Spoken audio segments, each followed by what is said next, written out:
Welcome to another edition of the DJ Roscoe Sports Show for this Thursday, March 13th, 2025. Coming to you live playing show Black Trolley once again. We're at the home of the reigning Division III national champion college baseball team, the Misericordia Cougars, and they've started off their season on a hot streak, and they've won a bunch of games already. So congrats to them, and we're here for my son's speech class that we have every Thursday right after preschool. And just a few more months, we start kindergarten. It's flying right by. We're in March. We're a week away from spring. Daylight savings happened. I know it made us feel all like kind of wonky and crazy, like what's going on. But there's more light out. It doesn't get dark as early. It doesn't get dark till after 7. Sometimes almost 7:30. Before you know it, in summertime it'll be 9 o'clock. It won't be dark until. And it's just less bleak and depressing when it gets, like in the wintertime, when it gets dark at like 4:30 in the afternoon. That's just depressing. But yeah, the next time it will get dark before 7 o'clock at night will be Halloween, so late October. So very excited. Spring is in the air. We've had nice warm weather. Only a little chilly in the morning. Hopefully, cross our fingers, no snow. Because like I said, 8 years ago when my daughter was born, my first child, we had a blizzard middle of March. And then a week later was springtime and it felt beautiful. So it's still going to happen. But hopefully we're not getting fooled and we actually have some nice warm weather. We have the daylight savings. Spring is in the air. Baseball's here before you know, because we're 2 weeks away from opening day for Major League Baseball. All the teams play, including the New York Yankees right here. They will take on the Milwaukee Brewers in the Bronx, New York, at Yankee Stadium at 3:05 on ESPN. Joe Buck will have the call, and so will Joe Girardi. Joe Buck will be returning to the broadcast booth for baseball for the first time in 4 years since he left Fox to go to ESPN and ABC to do Monday Night Football games broadcasted. But unfortunately, Yankees are riddled with injuries. Since we last left you 2 weeks ago, Garrett Cole made 2 spring trade starts. His first one was great. The second one had a shutout first inning, and then he got lit up, got beat. They hit him around, and then he felt soreness in his elbow. So it wasn't just working out the kinks in his arm.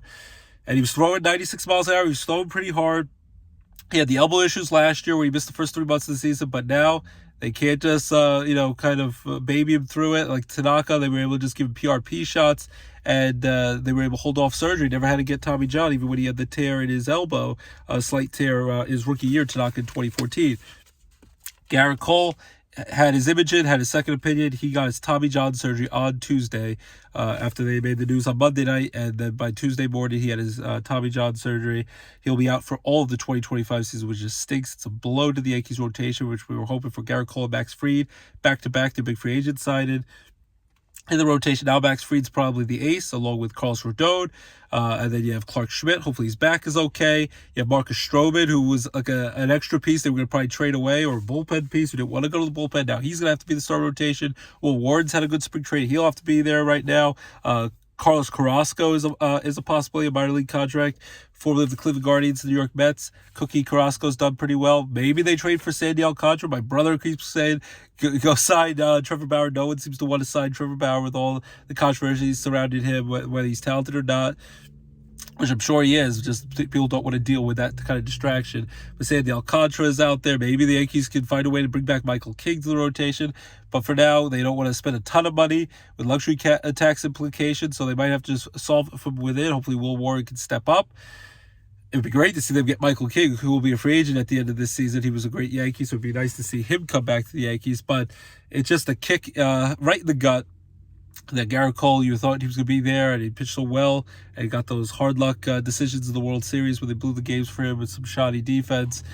So Garrett Cole now, he is signed for 3 more years after this year.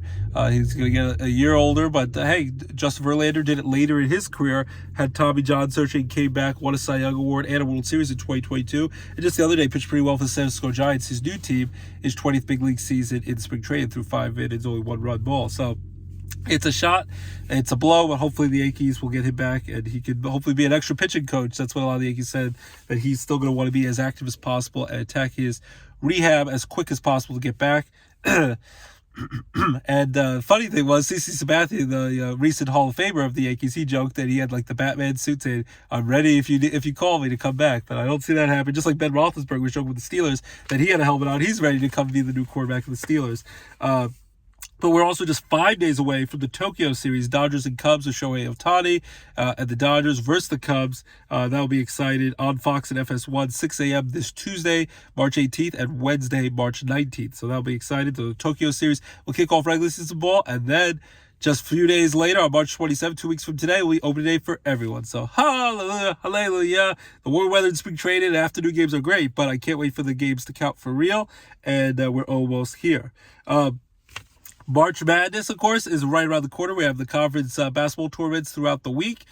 Syracuse just got knocked out of the ACC tournament, so their season's over. But they won their first round against Florida State, but lost to SMU last night.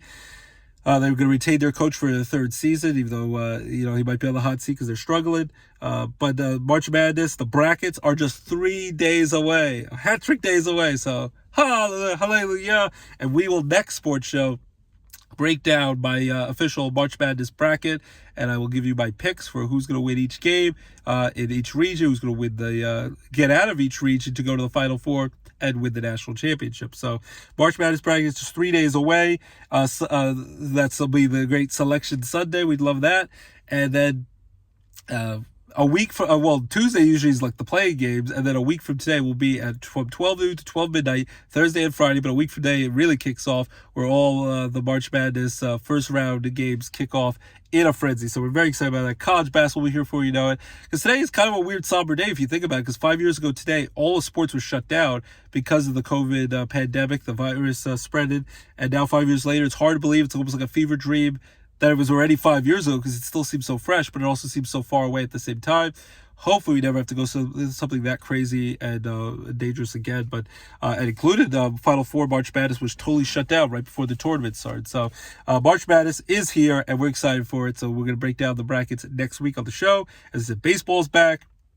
NHL hockey, the Penguins the other day beat the Vegas Golden Knights. It was a nice victory. Pittsburgh Penguins will be hosting the St. Louis Blues tonight, so check that out. The Flyers play the Tampa Bay Lightning tonight, and the New York Rangers go on the road to take on the Minnesota Wild at 8 p.m., so you got some hockey action. The baby Penguins were able to knock off their arch rival, the Hershey Bears, 5-4 in a shootout victory at home Mohegan Sun Arena, Casey Plaza in the WB in Wilkes-Barre last night, so congrats to them. We saw they get beat up by the Syracuse Crunch on a Sunday afternoon game this past Sunday with the kids, 5-1. It was our first Penguins game this year, but still fun to go. The kids enjoyed their snow cones, just like they can't wait for Rail Rider Baseball opening day. Home opener for the Rail Riders is April 8th, so they can't wait for the snow cones and the bouncy houses and all that. So there's hockey action tonight. Go baby Penguins, and Tux of the guys, their mascot. NBA, the Knicks had a nice overtime victory last night. Jalen Brunson's out right now. Might be out for at least a month. Hopefully he'll be back soon because they need him, the captain in the Knicks. But they have so many other star players who are stepping up, with Karl-Anthony Towns, and then yesterday Mikal Bridges, I think, had 33 points, including the buzzer beater three-pointer in overtime to knock off the Portland Trailblazers, and they win 114-113 by a point in overtime. It was also the other night, I think, last night, I think, was a possible NBA Finals preview. Oklahoma City Thunder knocked off the defending NBA champion Boston Celtics, so that very well could be the NBA Finals matchup, but I still have hopes. Also, besides for my Knicks, Luka and LeBron. LeBron right now has a groin issue injury, but he'll be out 1 to 2 weeks. But LeBron and Luka together, they changed the dynamic with the Lakers. They're in this. They've been fun to watch play. They rounded off a bunch of wins, like 9 wins in a row recently. And so you got them, you got the Nuggets with Jokovic. So you never know. And then even the Golden State Warriors, Jimmy Butler's just getting traded to Golden State to join forces with Stephen Curry, the ageless wonder. They've been playing great. So you never know. It should be a fun rest of the stretch drive going into the playoffs just about a month away. So NBA basketball is right now the nitty gritty, getting ready as we get close to the playoffs. Hockey's getting excited again as we're about a month out of the playoffs. And a lot of trade deadline moves have been made recently. Baseball's back before you know it. Regular season baseball, March Madness brackets, and now the NFL free agency frenzy of free agency pickups. A lot of them. Let me rattle them off for you. Sam Darnold, who had a great year with the Vikings, but was a free agent. They have J.J. McCarthy who might come back, or they might try to bring back Aaron Rodgers. Just like Brett Favre went to the Packers, a year to the Jets, and then to the Vikings, get revenge of the Packers. Who knows? But it looks like Rodgers is more contemplating the retirement, maybe a darkness retreat, like on the beach. They saw a picture of him contemplating retirement, or go to the Steelers or the Giants. But Sam Darnold, who had some struggles with the Jets, of course, but I still think the Jets should give him more of a chance out there. And then was a backup for the 49ers in Carolina. He's now with the Seahawks, big contract. Hopefully he can live up to that deal. Geno Smith, the former Seahawks quarterback, wanted to get traded. He's reunited with his head coach, Pete Carroll, who believed him in Seattle, who's now the head coach of the Vegas Raiders. Tom Brady's helping run the show as one of the partial owners there and a broadcaster for Fox. A little bit weird conflict of interest. Geno Smith traded to the Vegas Raiders. Justin Fields goes to my Jets, and I'm excited. I don't want to totally drink the Kool-Aid, but 2 years, $40 million, $30 million guaranteed. The Steelers, he played pretty well for them when he started the first 6 games. I'm sure he was a little annoyed and frustrated that then they benched him for the veteran Russell Wilson, who did well at first and then struggled, and then they lost a bunch of games in a row to lose. They went from 10-3, and then included the 13-4.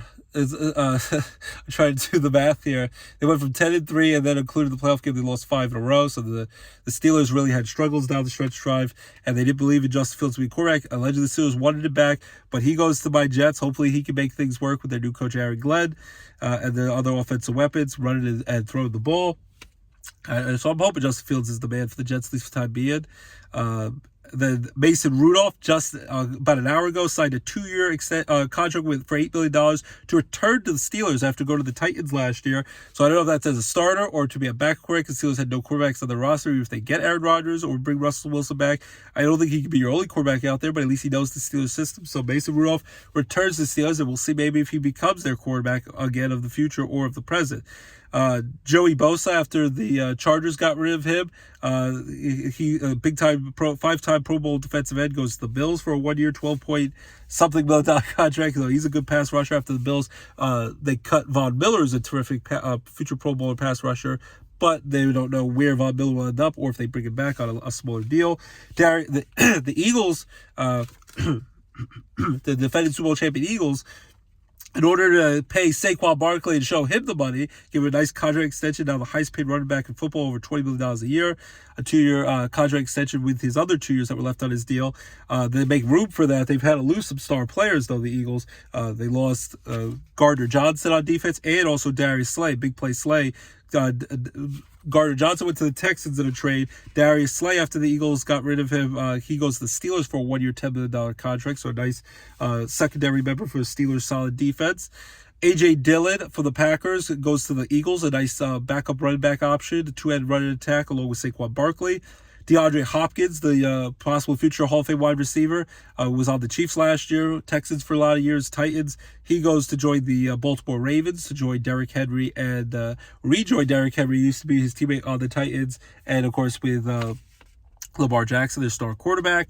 Let's see what else do we have as we round these off. Zach Wilson, 1 year, I think $10 million contract to go to the Dolphins in case Tua gets hurt, which happens a lot. We'll see if he can actually make, but I think Zach Wilson's a bust. Former Steeler running back who I love, had his all 4 seasons in the NFL. He's had over 1,000 yards rushing, powerful runner with old stiff arms, just in your face, almost like a little Derrick Henry. Najee, 1 year, like $9.25 million. He's going to the LA Chargers, who also bring back Mike Williams, the star receiver, who was on the Steelers last year. So now it looks like Jalen Ward's going to be the starting running back for the Steelers. So that stinks that Najee Harris is gone. But the Steelers made a big-time trade. They got the Seattle Seahawks big wide receiver DK Metcalf. Sometimes a little bit of a diva, but he goes with the other diva, George Pickens. But I think Metcalf's a better player, and he's jacked, super strong. So the Seahawks trade DK Metcalf to the Steelers, and Mike Tomlin brings him into the fold. And he also gave him a big contract extension, showed him the money, 5 years, $150 million contract extension to join the Steelers. So we'll see if it's Mason Rudolph throwing the ball or if or Russell Wilson coming back to the Steelers, who used to play with DK Metcalf with the Seahawks, or if they bring back Aaron Rodgers if he decides to come to the Steelers, which would probably be his best option, because even if he gets to stay in the New York, Jersey area with the Giants stink.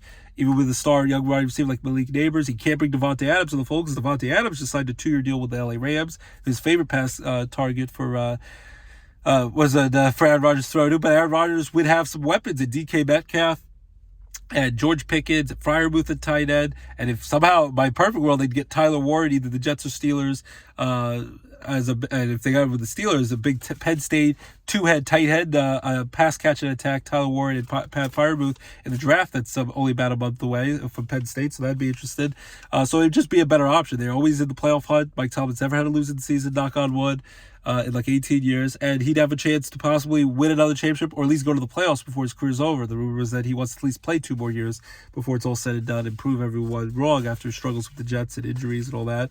And last year still had decent overall numbers, even though he was a problem job blaming everyone, Aaron Rodgers. So with the right system and Mike Tomlin securely in the fold as a longtime coach he'd respect as a Hall of Fame coach, then maybe that would work in Pittsburgh. You know, a lot of Steelers fans are like, we'd rather have Mason Rudolph at the quarterback.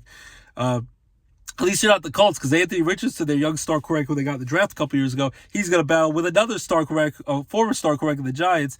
Daniel Jones signed a 1-year, massive, heavy, a few $1 million contract to compete for the starting job. I don't know. Even if Daniel Jones gets the job, I think both quarterbacks stink. Daniel Jones goes to the Colts, at least not the Steelers, because there's rumors about that. I think Daniel Jones is almost just as bad as Zach Wilson, maybe just a little bit better. Because he had one good year with the Giants when they made the playoffs, but that was a lot of Saquon Barkley doing. Kenny Pickett, at least he won a Super Bowl with his hometown team, the Eagles, that he loved after the Steelers got rid of him. He helped them win games when they beat the Cowboys at home in Philly to clinch the division. He got to play some mop-up time in the NFC Championship game and in the Super Bowl. And has a Super Bowl ring with Josh Allen, who signed a massive contract extension with the Bills, highest paid player in football, and Dak Prescott and all these other star players. They don't have Super Bowl rings. Kenny Pickett has a Super Bowl ring. They can't take that away from him. But now, it just his fourth season in the NFL coming up. He'll be in his 3rd franchise after not working out with the Steelers. Then the Eagles win the Super Bowl as a backup quarterback and now gets traded to the Cleveland Browns. So we'll see if he becomes the quarterback with Deshaun Watson slowly coming back from his re-injured Achilles injury, or what Cleveland does, because Cleveland or the Giants might bring in Russell Wilson if they can't get Aaron Rodgers, the Giants. Then maybe Cleveland, the Giants or Cleveland goes after him. Who knows? But Kenny Pickett goes to Cleveland. We'll see if he's the starter. Gets to play the Steelers 2 times a year. Maybe get some revenge on them. As I said, the LA Rams get Devontae Adams, a star receiver, for 2 years. That also sadly means they cut their longtime former Super Bowl MVP just a few years ago, Cooper Kupp. They released him. All these great years, 8 years with the Rams. So we'll see where Cooper Kupp ends up. I still think he has some good football left if he stays healthy. So we'll see where that happens. Again, Aaron Rodgers, Russell Wilson, we wait for their decision. And Myles Garrett, who was demanded a trade for the Cleveland Browns, he's like, psych, they offered me $40 million a year guaranteed. I'll make that work even though the Cleveland Browns stink. He decides to not go, not to get rid of his trade request, trade demand, and stay with Cleveland if they stink, because they showed him the money big time, $40 million. Buckaroos, and Myles Garrett will stay with Cleveland even if they stink. Stinks that he's stuck on a bad team, but money talks. $40 million definitely helps with that. So DeMar Hamlin also came back to the Bills. It's a lot of wheeling. Tommy DeVito goes back to the Giants, but he's not the answer as a starting quarterback. Maybe he's a backup for the Giants. So just a lot of wheeling and dealing, and there's more to come. It's still really big decision. And Kirk Cousins looks he's going to stay with the Falcons to at least be a backup, compete with Michael Penix Jr. In Atlanta. So right now, because it looks like Kirk Cousins off the board, the 2 main options we're wondering about is Aaron Rodgers, Russell Wilson. Where do they go? What happens? And where the fallout goes the rest of the way. So a lot of wheeling and dealing. Trade deadline with the NFL free agency, trades, signings, NFL draft only about a month away, and we can't wait. And then there's also spring football starting up at the end of this month of March. So that's the football talk. Basketball talk, March Madness brackets, get ready for that. NBA, and baseball only 2 weeks away, even only just 5 days away with the Tokyo series with the Cubs and Dodgers. Hopefully Garrett Cole makes a speedy recovery, at least for next year, but that stinks with all the Yankee injuries. They always get Carl Stanton hurt, who knows if he'll be out the whole year if he needs elbow surgery. He's 2 elbows, even if he's a DH. His elbows are hurt, and Luis Hill's at least out for 3 months with the lat shoulder issue. So it's a mess with the Yankees injuries. Hopefully they can overcome it, and Bellinger and Goldschmidt can really do it. Aaron Judge gets some protection in the lineup, and Austin Wells is being a pretty good power-hitting leadoff hitter, kind of like Kyle Schwarber the Phillies are. So we'll see what happens. Paul Skeens looked really good the other day against the Yankees for the Pirates. Should be interesting to see what he does in year 2. The Dodgers still going to be almost unbeatable. That's going to be a dangerous team. So just a lot of excitement, a lot of interested baseball topics. And the Mets with Juan Soto, his first year with the Mets, and all the expectations of Pete Alonso and Lindor. Francisco Alvarez, their star catchers, though, out 6 to 8 weeks with a broken bone in his hand, a hamate bone. Hopefully he can make a speedy recovery. The Mets have pitching issues with Benai, Minaya, who should be back, Sean Minaya, by later in April. And then Frankie Montes is out for a while as well with like lat shoulder issues. So there's a lot of injuries, a lot of spring training. Interesting things happen. Bobby Witt Jr. looks like he's okay after getting hit in his hand in a spring training game for the Royals. So that's thankful for that because he's a star player of the game. So baseball is almost back. Basketball, March Madness, hockey, football. It's all here at DJ Roscoe Sports Show. Your home for all your sports and favorite entertainment talk right here, DJ Roscoe Sports Show. And if you're looking for a fun show, like I said, I'm catching up on Ted Lasso on Apple TV, Disney Plus, Hulu. I'm watching Shoresy about like a fun like beer league, hockey league. That's a fun, foul mouth, entertaining time. And also Letterkenny is kind of a spin-off of that. So I highly recommend if you're a big hockey fan and a raunchy comedy, Shoresy's pretty good on Hulu. So I've been watching that. And we watched Pageant Bear in the family and I this weekend, so we enjoyed that along with going to the Penguins game this weekend. So, I'll sing the song to my beautiful wife, Abby. Love you all at heart. Lorelai, LJ, we're getting ready for St. Patrick's Day. Hopefully, everyone had a happy, safe St. Patrick's Day big parade in Scranton and Wilkes-Barre. And then St. Patrick's Day is on Monday. So I'm going to sing, Never Gonna Give You Up, Rick Roll, Rick Astley, Never Gonna Let You Down, Never Gonna run around and desert you, Never Gonna Make You Cry, Never Gonna Say Goodbye, Never Gonna Tell a Lie and Hurt You, Never Gonna give you up, Never Gonna give you up, love you, Abby, Lorelai, and LJ, and I love each and every one of you to tune into the DJ Roscoe Sports Show each and every week. Your hope for all your sports and entertainment talk on the DJ Roscoe Sports Show. Also, Monday's exciting because it was mentioned the other day on my Facebook page. My brother mentioned I've been keeping it a little quiet. Instead of now the Luzerne baseball coach, I'm the head baseball coach at Penn State Wilkes-Barre, and we have a scheduled game. Hopefully, fingers crossed, weather holds off any rainy weather. We're playing in Wilkes-Barre against King's College Monday at 4 o'clock if you want to check out Penn State Wilkes-Barre baseball. We dropped our first 2 games of the season on the road to Williamson College by the Philly area, Media PA, but we're getting better. We're going to try to build on the momentum, correct the things that we can build off of and improve on, and we'll have hopefully a good matchup against Kings this Monday on St. Patty's Day at 4 o'clock on Monday if you want to check it out in Wilkes-Barre. Their field is right by like Walmart and Chick-fil-A if you want to hang out, eat some tasty Chick-fil-A and watch some baseball. So have a great weekend. Enjoy the warm weather and enjoy the madness of March as we get ready for brackets for Selection Sunday. Have a great weekend, everyone, and bye-bye.